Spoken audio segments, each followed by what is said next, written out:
हे दोस्तों, आज हम बात करने वाले एक ऐसी बुक के बारे में जो ना कि आपको पर्सनैलिटी डेवलपमेंट में हेल्प करेगी, साथ ही साथ आपको लाइफ में ग्रो करने में बहुत कुछ सिखाएगी, एक नया नज़रिया देगी ताकि आप अपनी लाइफ में और अच्छे से ग्रो कर पाएँ। इस बुक का नाम है the 7 habits of highly effective people और ये लिखी है स्टीफन कोवी के द्वारा।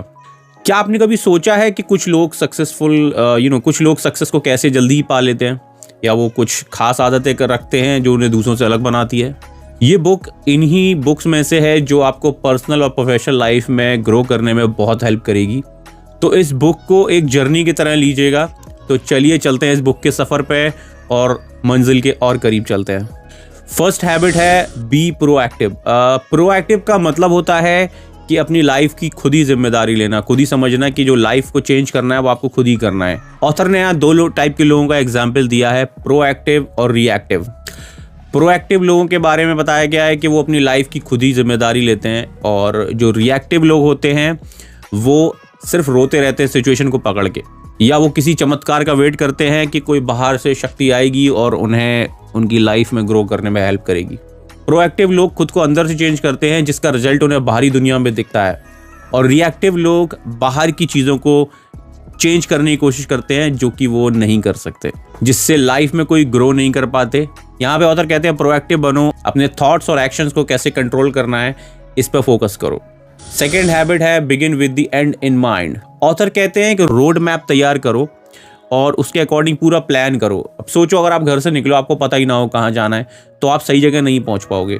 तो यहाँ ऑथर कहते हैं कि रोड मैप तैयार करो, उसमें अपनी पूरी प्लानिंग मेंशन करो, आपका गोल फिक्स करो कि आपको एक्चुअल में जाना कहाँ है, क्या करना है लाइफ में, वो गोल फिक्स करो और फिर उसके अकॉर्डिंग प्लान बनाओ और उस प्लान के साथ एक्शन लो। अपना विजन क्लियर करो कि आपका गोल क्या है, आपका प्लान क्या है, और उसके अकॉर्डिंग उस पर चलो। आपका एक पर्पस होना चाहिए जो आपका एंड गोल है।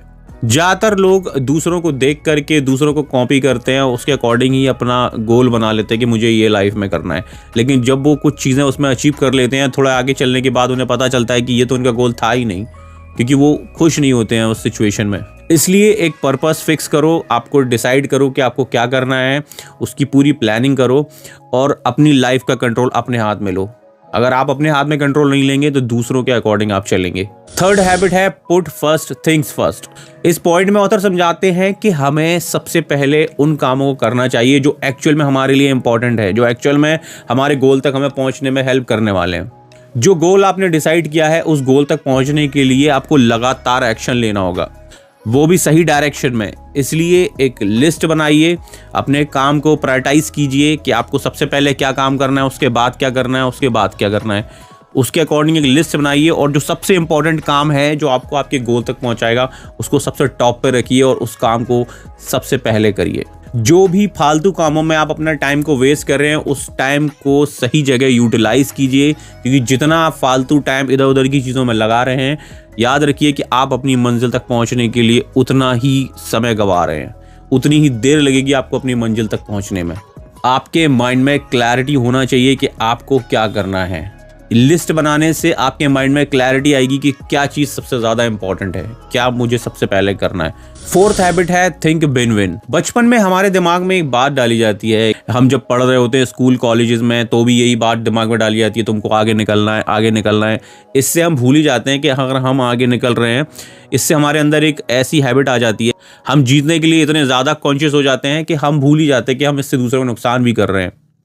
इससे कई लोगों का नुकसान भी होता है, और कई बार ये दो लोगों को जीतने के लिए हमें लगता है कि एक का हारना तो ठीक है, तो इस वजह से हम अपना काम भी करते हैं और हमें ये परवाह नहीं होता कि दूसरे के साथ क्या हो रहा है। यहाँ ऑथर कहते हैं विन विन रिलेशनशिप रखना चाहिए, यानी कि आप जो भी कर रहे हो उसको इस हिसाब से करो कि उसका फ़ायदा दूसरों को भी मिले। हमें ऐसे काम करना चाहिए जिससे दूसरों को भी फ़ायदा हो। एग्जाम्पल देता हूँ, एक योगा ट्रेनर है जो सबको योगा सिखाता है, बदले में वो कुछ अमाउंट चार्ज करता है फीस के रूप में, तो इसको विन विन सिचुएशन कहेंगे।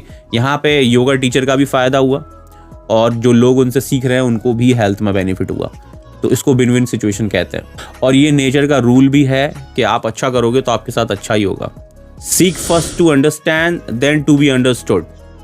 ये है 5th पॉइंट। इस दुनिया में डिफरेंट टाइप के लोग हैं, हर किसी का अपना नज़रिया है, अपना लाइफ को देखने का तरीका है और हर किसी के अपने अपने एक्सपीरियंसेस हैं। सबसे पहले हमें सामने वाले की बात को समझना चाहिए, क्योंकि जितना हम लोगों को समझते जाएंगे तो एक तो हमारे रिलेशनशिप, दो लोगों से रिलेशन अच्छे होंगे, और दूसरा अगर आपको ग्रो करना है लाइफ में तो जब आप दूसरों को समझने की कोशिश करेंगे, पहले आप उनका पॉइंट ऑफ व्यू देखिए, उनकी बात समझिए, उनका पॉइंट ऑफ व्यू देख के हो सकता है आपको कुछ नया सीखने को मिले।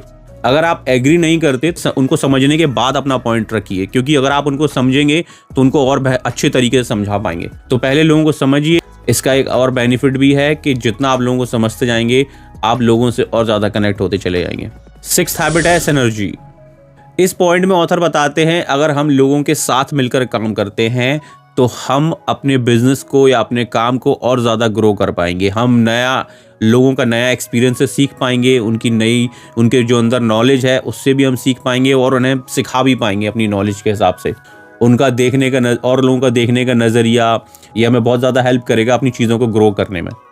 और जब आप सबके साथ होते हैं, सबके साथ आगे बढ़ते हैं तो आप और ज़्यादा शक्तिशाली होते हैं, आप और ज़्यादा मजबूत होते हैं, आप ज़्यादा स्ट्रॉन्ग फील करेंगे। जैसे आपने एक कंपनी में देखा होगा, एक CEO अलग अलग फील्ड के एक्सपर्ट्स को अपने साथ रखते हैं, उनकी राय को लेते हैं, उसके अकॉर्डिंग ही अपने बिजनेस को डेवलप करते हैं, उसके अकॉर्डिंग ही अपने बिजनेस में ग्रो करते हैं।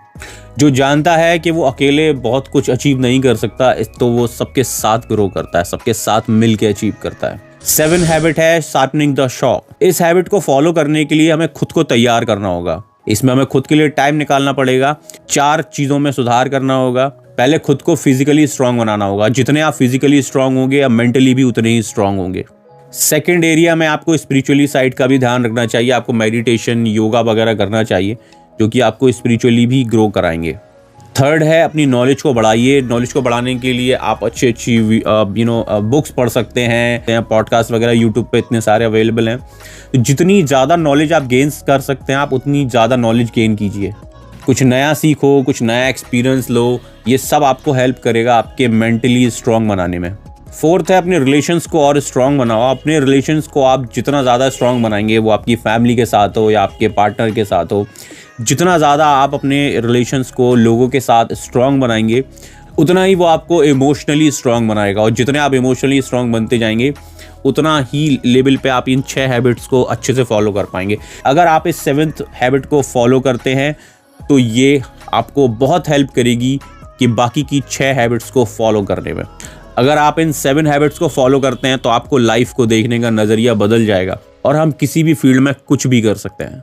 बस इतना ही, हम मिलते हैं नेक्स्ट वीडियो में। और अगर आपको वीडियो पसंद आई हो तो चैनल को सब्सक्राइब कीजिएगा, वीडियो को लाइक कीजिएगा, कमेंट करके बताइएगा कि नेक्स्ट वीडियो आपको किस टॉपिक पे चाहिए।